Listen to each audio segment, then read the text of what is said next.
Hello, ladies. Welcome to episode 1. This is my dating after divorce story. So, 6 years ago, as of 2021, I got divorced. And 4 years after the divorce, I got married again. But when I got back into the dating game, it was really nothing like I expected, even though I had worked extensively on myself. I had gotten a lot of help, therapy, coaching, done a lot of work, worked with my children, helped them thrive. I had really rebuilt my life financially and career wise. Even after all of this, I found out that I had a lot to learn in order to date successfully after my divorce. And the reason, I think, my theory is that when you're married, right, your romantic feelings, your flirty self, your connecting abilities, your the way you relate to people other than your spouse, everything around romantic relationships get contained in the bubble of your marriage. And I had been married 17 years. So all of those skills were really put away. The skill of dating, connecting with new people, all of those skills have been put away because I fully expected to be married for the rest of my life. And so dating after divorce felt like stepping out of a bubble into a very different world from when I went to college because when you go to college, everyone's single for the most part. Most people are single. Everyone's just kind of mingling and meeting people. But then you get divorced in your 30s or 40s or even 50s, and you come out into this world where everything is different. Like people aren't mingling. Most people seem to be married and settled, and now everyone's dating on their phones using apps, and it's so different. So I realized that, oh my gosh, I actually need to change some things. I need to learn some things. I need to do some transformation in order to date again and do it successfully. Now, I had the advantage after my divorce of having taken the time to really craft a clear plan of what I wanted my post-divorce life to look like. And that really served me well in my dating journey. In my marriage, I had allowed myself to become a people pleaser. So I was doing everything to please others, both my spouse, people at church, people in my life. It was really all about making others happy and living up to their standards. All the while I was doing that, I'm over giving my own wants and needs and my personal calling and purpose and the things I wanted to do in life were really put on the shelf. I had just kind of shrunk all of those and put them aside to make sure other people's wants and needs were met. Obviously, that was not a great strategy, right? Because I woke up one day and I found out that I had been living a completely ineffective life. Like not 100% ineffective. There were good things that were happening in my life. My children were amazing and intelligent, but the gamble that I could put aside my own wants and needs and my own dreams and goals, or even the level of integrity that I wanted to live in, the level of peace I wanted to live in, the level of excellence that I wanted to live in, my strategy of putting all those aside in order to keep the peace or avoid conflict or hold the marriage together really came crashing down. And it really woke me up that I had been super confident and really thought I knew what I was doing, but my strategy had turned out to not be very effective. And if you had told me that being a super mom, super wife, super church volunteer, super giver, super helper, all of those things would have ended the way it did, I really would not have believed anyone who told me that, because I was doing all the things. I was working on the marriage. I was putting others first. I was reading all the marriage books. I read a ton of marriage books.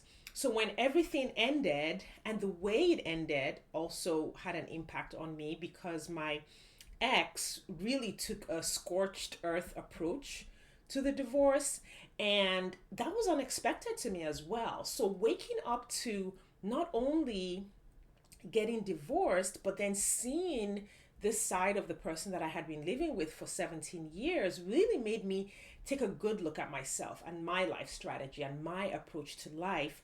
I knew that something about the way I was approaching things was wrong and it wasn't working, right? Or going to work going forward. So I remember during the divorce, I listened to a lot of podcasts, I did a lot of reading, and I remember listening to Lisa Nichols, who is also a life coach, and hearing her tell the story of her own life and everything she went through. And she told the story of a moment when she realized that she was her own rescue.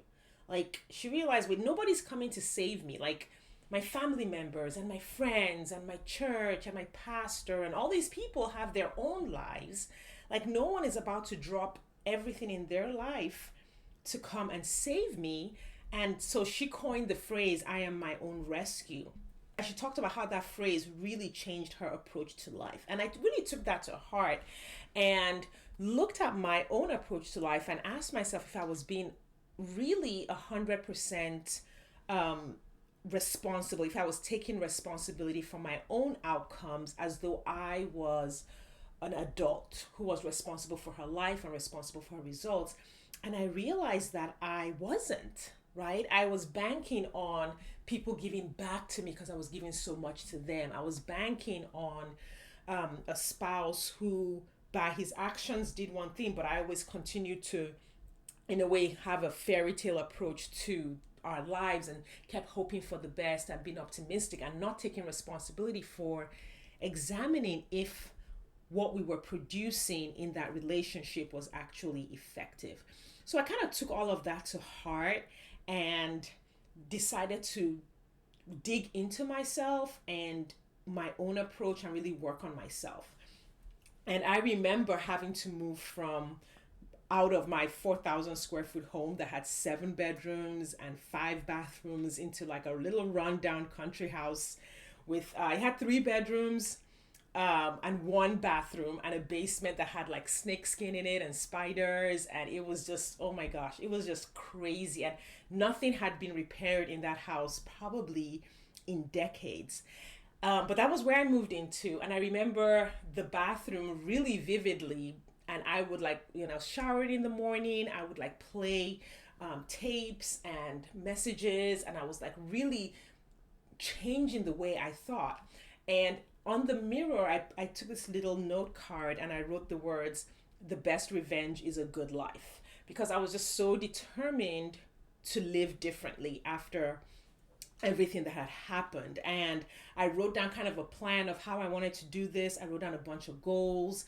I knew I wanted to definitely heal and recover and change my thinking. I knew I wanted to rebuild my life financially, career-wise. I wanted to really hit some goals. And I knew I was going to remarry again. I wasn't ready to do it at the time. I really didn't want to do it then, right after the divorce, but I knew I was going to do it again. So I had already set a goal for it. And I think that really served me well when I went into dating again, because I was very clear about my goals.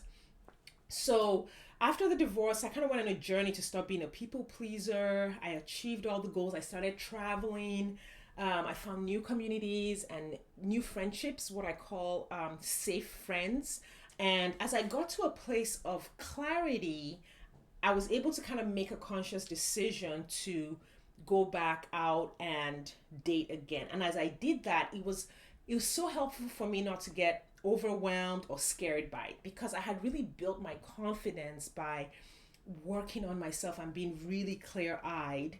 So I was able to take a lot of the things that happened along the journey in stride while I figured it out, right? So I was an engineering student in college, and so I kind of took that engineering experimental process approach to dating. I wasn't in a hurry, I knew that I was like having fun in my life. I knew that I was achieving really big goals, so I was okay with taking my time to date and meet the right person.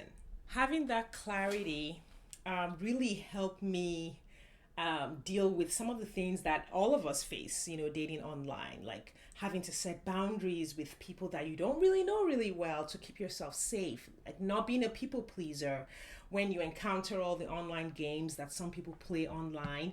When you've really worked on yourself, you find that it's easier to recognize those things and just take them in stride and not get overwhelmed. Like I had no drama around saying no thanks like to any guy who wasn't a fit for me. It actually became a joke among my friend group about how quickly I would drop a guy as soon as I got to the truth that we weren't a fit for a long-term relationship or getting married. Like I had no drama around saying, okay, this is not working for me, bye-bye. There was this one guy that I dated. I had met him at a conference, so I was doing a lot of traveling. I attended a lot of personal development conferences during this period, and I met this one guy that I thought was pretty cute. We hit it off, and we had been dating for about, I would say, close to a month. We didn't have a lot of dates during that month, but we were kind of like getting to know each other. We did a lot of video calling and visiting because we lived a little ways away from each other. And I, of course, continued working on my process. So I did a lot of reading and studying around dating and choosing a spouse because I did not want to make the same mistake a second time.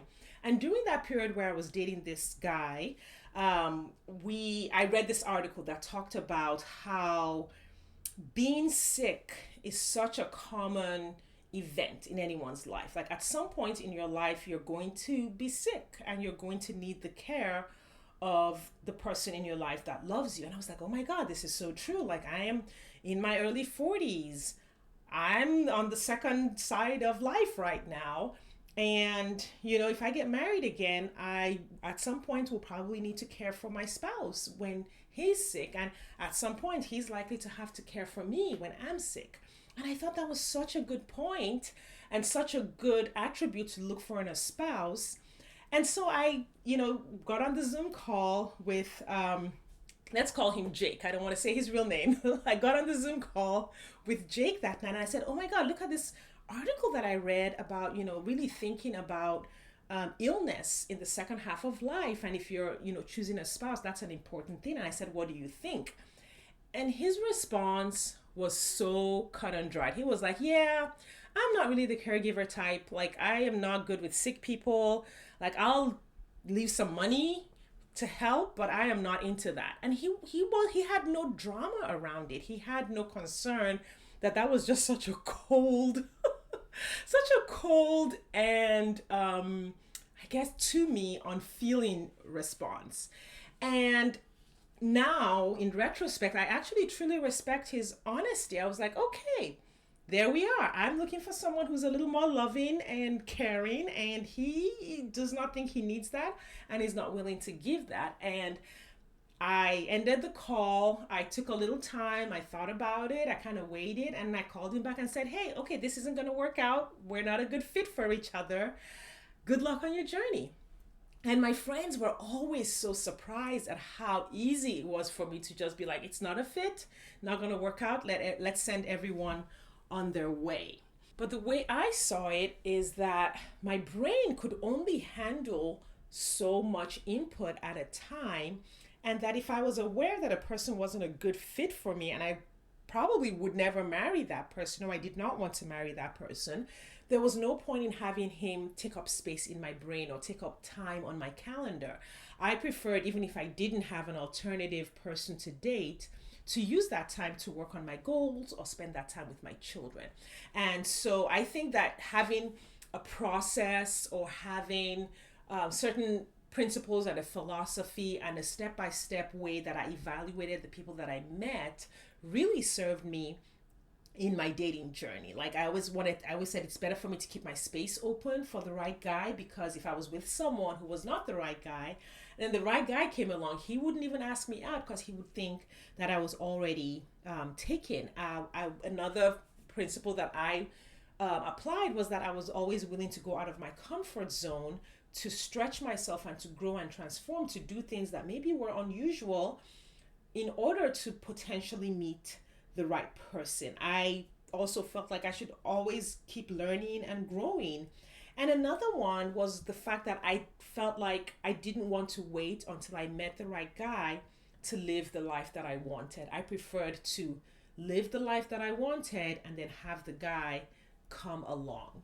Now, I'll probably go into more details of the little things that happened along the way as the podcast evolves, but I did want to tell you about the one time I took a break from my dating journey. So I would say from start to finish, when I started dating until the time that I first met my current husband, Kent, was about 18 months to 2 years. So in my life coaching practice, I help my clients do this in about 6 months.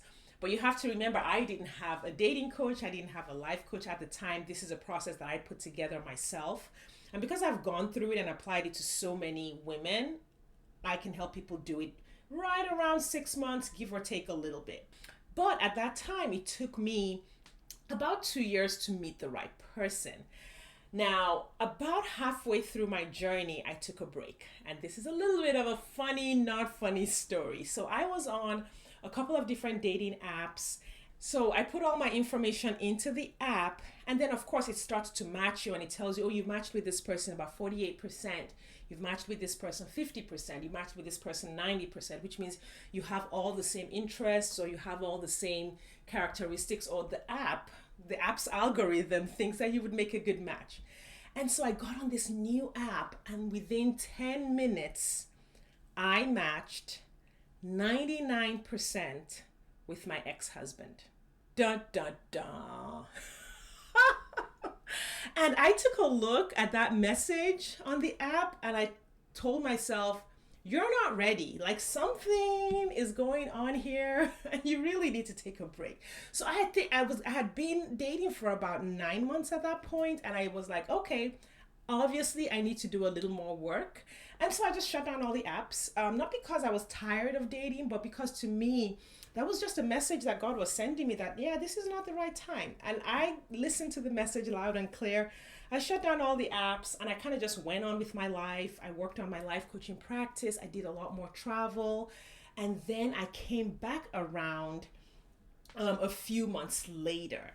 So on to how I met my now husband. So early in my dating journey, I had kind of been on this app called Bumble, and it was a bit of a ghost town in the area that I live. I live in St. Louis, Missouri, and at the time, there just wasn't a lot of people on Bumble. No one was using it. It wasn't popular in this geographical area, so I just got off it pretty quickly. And then when I came back on the apps again to date, after I had taken more time for myself, done more work on myself, and figured out that, okay, this, process wasn't working, or I wasn't ready. When I came back, I said, oh, I'll check out Bumble again. Let's see how it's going. So I got back on Bumble, kind of set it up all over again. And there were a lot more people on it at this point.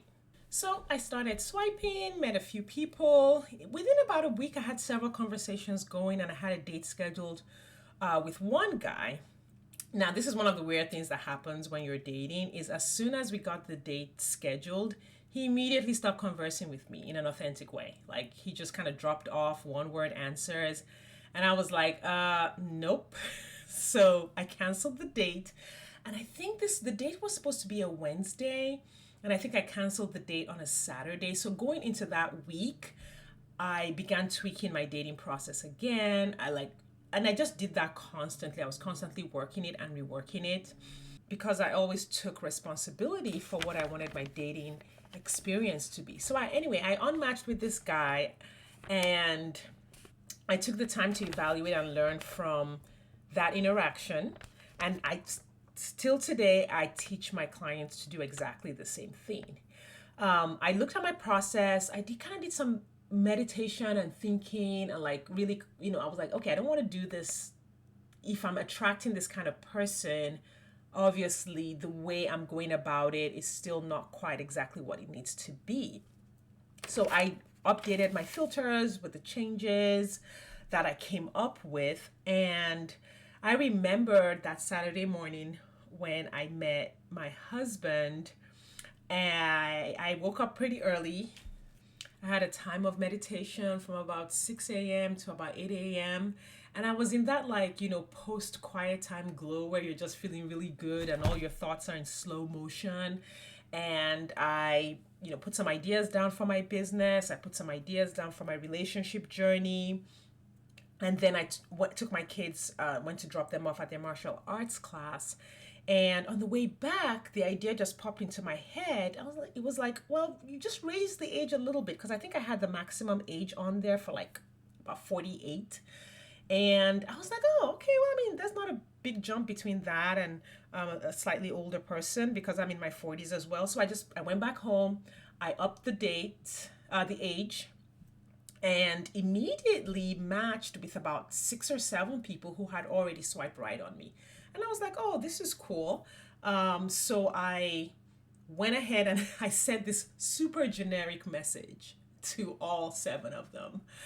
And this is just one of the principles that I always like to talk about. People always want to tell me, what do I do and what do I say and where do I go and where's the guy exactly? And it's not really about the exact thing you do, even though what you do is important. What really matters is who you are being in that moment, whether it's in your business or in your relationships or in your dating journey. When you have become the right person and are doing the right things, how you do it isn't super important. So I had this generic message just because I was like, I'm just gonna do, there's 7 of them. So I just sent this really generic, hi, this person, how are you? I'm not recommending that, right? But that's what I did at the time.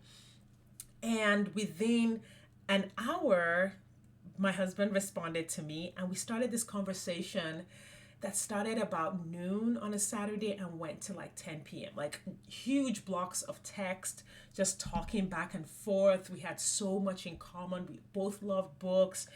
We both had children about the same age. It was just like perfect. And I was like, oh my God, this is amazing.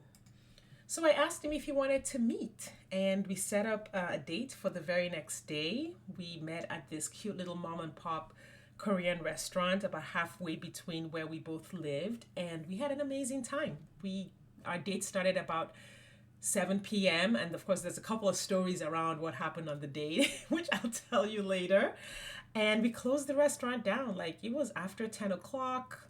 The owners had stacked the chairs up on the tables and were starting to give us funny looks, and we were not ready to leave. But we eventually left, exchanged phone numbers, and the rest is kind of history. We got engaged a year later, and 3 months after we got engaged, we got married. Our dating process was like absolutely fun and easy. Like, when you are in the right relationship with the right person, it's easy and effortless. Now, effortless doesn't mean we didn't do any work. Like, we had milestones laid out. We went out a lot. We spent a lot of time together. We did a lot of fun dates, walking, drives, ferry rides, little obscure outings to out of the way historic attractions. But along the way, we also said, okay, we need to meet each other's family, meet each other's friends, visiting churches, looking at our spiritual goals and our life goals and our vision, and really going down every aspect of our lives to make sure that things between us would work for the long term. But everything came together because he was the right person for me and I was the right person for him. In fact, I have my clients do what I call the ideal partner deep dive, which is like an extensive deep dive into the person who would be a good fit for them. I had done this for myself over a period of several months. I had about 60 items on my list, and my husband fit about 58 of those. And the other 2 that he didn't fit are not really things that I think that I really wanted myself anyway. So there's a lot of work that goes into creating and building and maintaining an amazing relationship after a divorce. But what's wonderful about that is that work is productive. And I have to say that even the work that we do in our current marriage is so productive. Like, when we put the time in and we put the work in, we see the results of the work that we're putting in, versus my first marriage, where I was putting in all this work and all this sacrificial work, and I was super busy and I was doing all of the activities and I was reading all the books and doing all the things that were supposed to make my ex-husband happy. However, all of that not information, all of that effort would just go into what seemed like a black hole, and nothing productive would ever come out of it.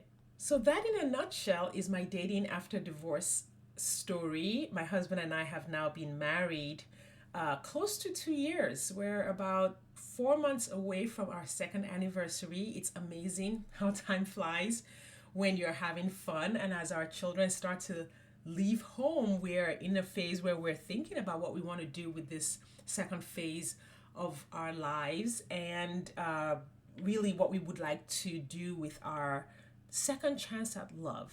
And of course, as the podcast goes, you will hear all about that. I will continue to give you details of my dating after divorce story as examples on the podcast. But yeah, that's how I did it. I have taken all of that experience and combined it with both of my life coach certifications that I have, and a lot of study that I have done in relationships, and created a unique process and approach to dating after divorce that I think is super effective for my clients. And it is just my honor and privilege to be able to give this gift to other women as well. So that's my story. I appreciate your time and attention, and I will see you next time.